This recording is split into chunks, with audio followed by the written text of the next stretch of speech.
When I married Sarah, I believed I had found the one person I could trust above all else. We had been together for 8 years, built a home, and dreamed about starting a family. Our life seemed perfect from the outside, but I started noticing small cracks, whispered phone calls, sudden girls' nights out, and a constant need to keep her phone face down. I wanted to believe it was nothing, but my gut told me otherwise. One Friday night, Sarah said she was attending a friend's engagement party. She dressed up more than usual, wearing a stunning red dress I'd never seen before. When I asked whose engagement it was, she hesitated, then said, "Just someone from college, you wouldn't know him." I let it go, but something didn't sit right. A few hours later, a mutual friend accidentally let it slip in a text that Sarah had been spotted at her ex-boyfriend's wedding. When she got home past midnight, smelling of wine and perfume, I confronted her. She didn't deny it. In fact, she laughed. "Oh, is hubby mad I went to my ex's wedding?" she giggled, as if it was some kind of joke. Her smirk cut deeper than any words could. I realized then that this wasn't just about going to a wedding, it was about disrespect and betrayal. The next day, she acted as if nothing happened.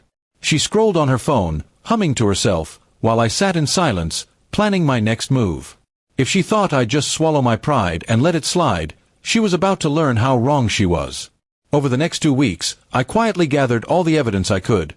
Screenshots of her texts with her ex, photos from the wedding, and even a short video from a friend showing her dancing intimately with him. She didn't know I had friends watching out for me. I contacted a lawyer and began moving assets into my personal account. We had joint savings, investments, and a shared property, but I wasn't going to let her walk away with half after humiliating me. I also discovered she had been using my credit card for expensive gifts for herself, so I froze the account without warning. While she was busy laughing at me, I was quietly securing my future without her. I also spoke to her parents, not in anger, but with cold facts. They were stunned, especially when I showed them the video. Her father, a man of strict morals, shook his head in disappointment. Finally, I told Sarah I was going on a short business trip. Instead, I packed up all my essentials, closed my part of the joint accounts, and had the locks changed on the house. My lawyer filed for divorce the same day I left.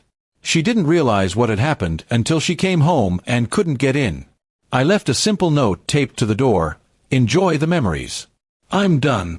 No arguments, no begging, just silence. The text started flooding in within hours, first confusion, then anger, then desperation. She accused me of being childish, but I didn't respond. I blocked her number and email, cut her off on social media, and even changed my work contact details.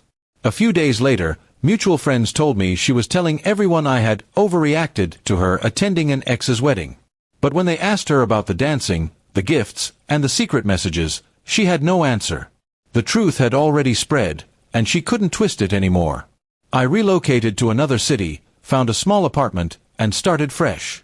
I didn't take much, just enough to rebuild my life on my own terms.